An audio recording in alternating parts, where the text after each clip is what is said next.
Assalamualaikum warahmatullahi wabarakatuh. Ohayou gozaimasu. Hajime mashite. Watashi no namae wa Faisal desu. Koko de wa Sokuban ni okeru isiki no kojo toji kono boshi ni tsushite setsume-shimasu. Pada kesempatan kali ini, saya akan membahas keselamatan dan kesehatan kerja di bidang kelistrikan atau K3 listrik. Mengapa K3 listrik penting? Mungkin kita bertanya, seberapa penting K3 listrik ini? K3 listrik bertujuan untuk melindungi keselamatan dan kesehatan kita sebagai tenaga kerja dan orang lain di sekitar kita dari potensi bahaya yang terkait dengan listrik. Selain itu juga untuk memastikan bahwa instalasi listrik di tempat kerja kita aman dan dapat diandalkan. Hal ini juga diatur dalam landasan hukum yang kuat, seperti Undang-Undang Nomor 1 Tahun 1970 dan Peraturan Menteri Ketenagakerjaan Nomor 12 Tahun 2015. Bahaya potensial listrik. Ada beberapa bahaya potensial utama yang harus kita waspadai.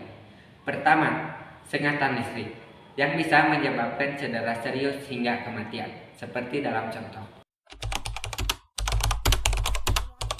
Wait, test for electricity first. Relax, 10 years in the trade has taught me everything. Kedua, kebakaran listrik. Seringkali akibat konsleting atau beban berlebih, seperti dalam contoh berikut.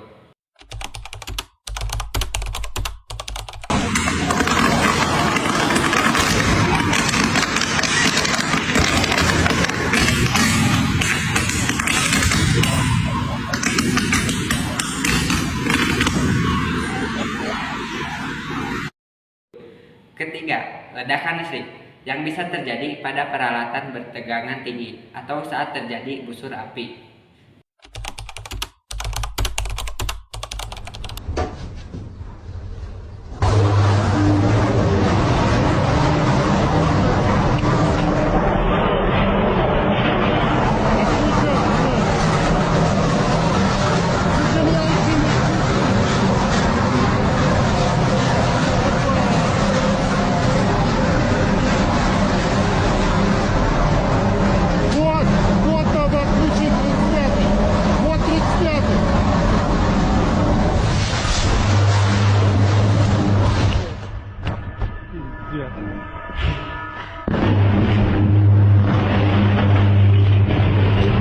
Penyebabnya beragam, mulai dari penggunaan peralatan yang tidak standar, instalasi yang tidak memenuhi aturan, hingga yang paling sering human error atau kesalahan manusia. Prinsip dasar K3 listrik. Pertama, kita harus mampu mengidentifikasi risiko dan bahaya sebelum memulai pekerjaan apapun. Kedua, kita pastikan adanya perencanaan dan desain instalasi yang aman sejak awal. Ketiga, ikuti prosedur kerja aman (SOP) yang telah ditetapkan. Keempat, gunakan alat pelindung diri yang sesuai seperti sarung tangan isolasi dan sepatu keamanan. Dan yang tak kalah, edukasi dan pelatihan berkala seperti yang kita lakukan saat ini. Langkah-langkah keselamatan praktis. Sekarang mari kita bahas 5 langkah keselamatan praktis yang bisa kita langsung terapkan dalam pekerjaan sehari-hari. 1. Gunakan peralatan listrik yang standar dan tersertifikasi. Hindari kabel yang rusak atau peralatan yang tidak layak pakai seperti ini.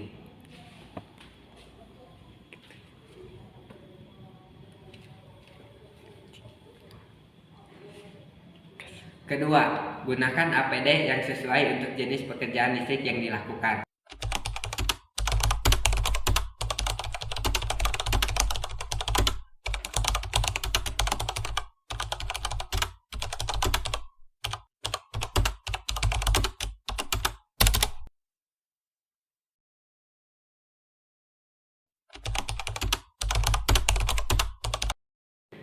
Tiga, pastikan arus listrik dimatikan. 4. Lakukan pemeriksaan dan pemeliharaan rutin pada instalasi dan peralatan. 5. Jaga area kerja tetap rapi untuk mencegah potensi bahaya tersandung atau kerusakan kabel. Prosedur keadaan darurat. Meskipun kita berharap tidak terjadi, kita harus siap menghadapi keadaan darurat jika seseorang tersengat listrik. 1. Tetap tenang dan jangan panik. 2. Hal pertama yang harus dilakukan adalah mematikan sumber listrik secepatnya jika aman. Ketiga, jangan pernah menyentuh korban dengan tangan kosong saat ia masih terhubung dengan listrik. Gunakan bahan non-konduktif seperti kayu, kering, atau karet. Test for electricity first. Relax. 10 years in the trade has taught me everything. Oh no, he was electrocuted. I'll save you.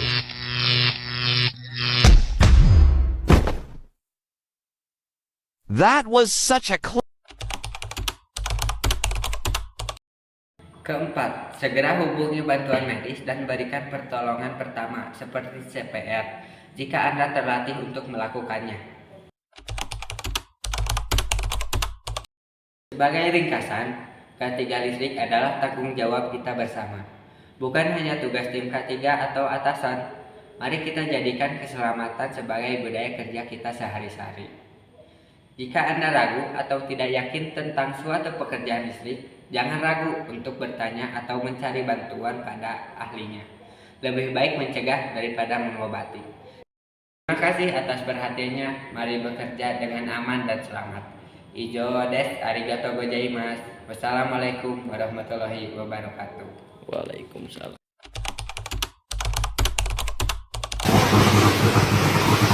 Mundur! Mundur! Woi!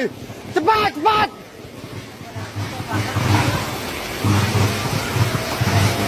Ada listrik itu!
Gue